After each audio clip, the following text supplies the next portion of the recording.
ચોમાસાની ઋતુને ધ્યાનમાં રાખીને ભુજ નગરપાલિકા દ્વારા આગોતરું આયોજન કરીને પ્રી મોન્સૂન કામગીરી તેજ કરવામાં આવી છે.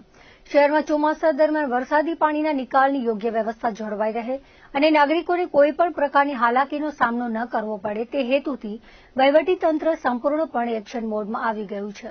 ભુજ નગરપાલિકાના ચીફ ઓફિસર ટ્વિંકલ પટેલે પાલિકાની તૈયારીઓ અંગે માહિતી આપતા જણાવ્યું હતું કે શહેરના પાણી નિકાલ માટેના નાળાઓની સફાઈની પ્રક્રિયા અંતર્ગત ટેન્ડર આપવાની કામગીરી પૂર્ણ કરી દેવામાં આવી છે.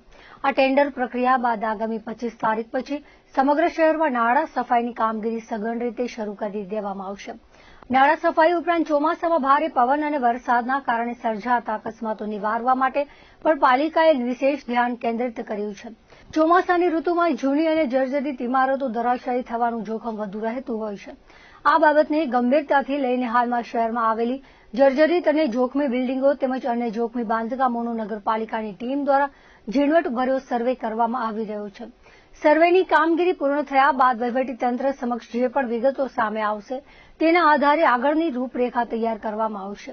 સર્વેના રિપોર્ટ મુજબ જે બાંધકામો અત્યંત જોખમી અને જાનમાલને નુકસાન પહોંચાડી શકે તેવા જણાશે તેમને સત્વરે દૂર કરવા માટે ભુજ પાલિકા તંત્ર દ્વારા નિયમ અનુસારની કાયદેસરની કાર્યવાહી હાથ ધરવામાં આવશે. આમ ચોમાસાના આગમન પૂર્વે જ ભુજ નગરપાલિકા દ્વારા નાગરિકોની સુરક્ષા અને સુવિધા સુનિશ્ચિત કરવા માટે પૂરજોશમાં કામગીરી શરૂ કરી દેવામાં આવી છે. પ્રી મોન્સૂન માટે અત્યારે જે જર્જરિત બિલ્ડિંગો છે એને જાહેરનામું આપવામાં આવશે. જે જર્જરિત મકાનો અથવા દુકાનો હશે એમને નોટિસ પણ આપવામાં આવશે.